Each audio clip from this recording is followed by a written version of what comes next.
Munini Rais Rigathi Gachagua norĩtie Kenya kwa Rais Ruto na thirikari yawe kanya ga kũruta ngugi na kũingia mawĩra jawe kĩrĩbo akĩaria na mbere na kuga gũte mũmbunge wa unkimirwo kenda gũkũrũkia rwari rwa Finance Bill 2024 nangi na ku Rais Ruto netete nthuki mbithi na ikundi bingi kenda bakaranthi guru na kwaraniria kenda gwĩtĩkanĩra kĩrĩmanto mwanya mwanya njĩra ja gũtongithia ũtongeria bawe Rais no temanĩte kinya na atongeria Kathumba Bakindini garune yawe. Undi abunge barabara gwataga mbaru rware rwa Finance Bill bonekete kwithirwo na kagita gako mubamo bakiengwe karone bya mwingi na bangi utonga bwao kwinyangwa DP Rigathi Gachagua ntuku ya narwa na ajukite kanyo ringi kubarombera nkome. I also want us to be fair to our members of parliament.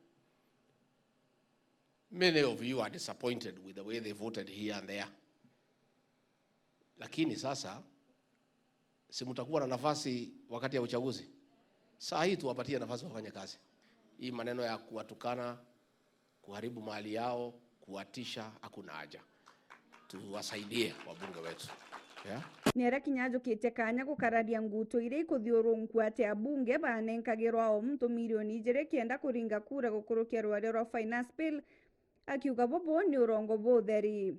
And I also want to confirm as Deputy President, as the Deputy Party Leader of UDA, sisi hakuna pesa tulitoa ati milioni 2 ya kupatia wajumbe. It is not true. Let us not tusiharibie watu majina. Hakuna haja. Let us not castigate members of parliament ati ya kwamba walipewa pesa wapige kura. From where I sit, there was no such money. There is nothing like that. Tafadhali tusiharibie wajumbe majina. Tupatia wajumbe wetu nafasi wafanye kazi. Na wamemsikia. So next time when they vote, si wamejua vile mnataka kusema, they will listen to you. Akiaria rinteresha Murang'a Gachagua nkuruki na rombete ya Kenya kwa Rais Ruto kanya gweka gikaro na gwati mbaru akiuga ati na nkanja ntaire ya gwetithia na mbere nthiguru ya Kenya bobwege kuonekana. President has already started a process of consultation. Yesterday alikuwa na Catholic bishops, amewasikiza. Leo amekuwa na bishops ya AIPCA, anawasikiza, which is good because the church is the conscience of the nation. And now that the president has started that engagement with the church leaders, tuendelee na hao watoto wetu na viongozi, and we'll come up with a good country.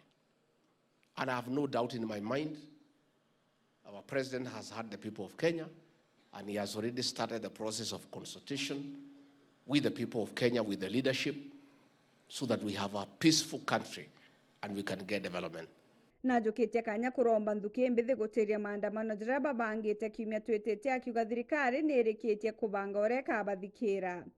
I want again nikiwa hapa Murang'a kuuliza Wakenya wote, now that the president has agreed, we engage, tuanze kuongea, tulete maneno chini. Our young people, we have heard you, we'll engage you. You have some valid points.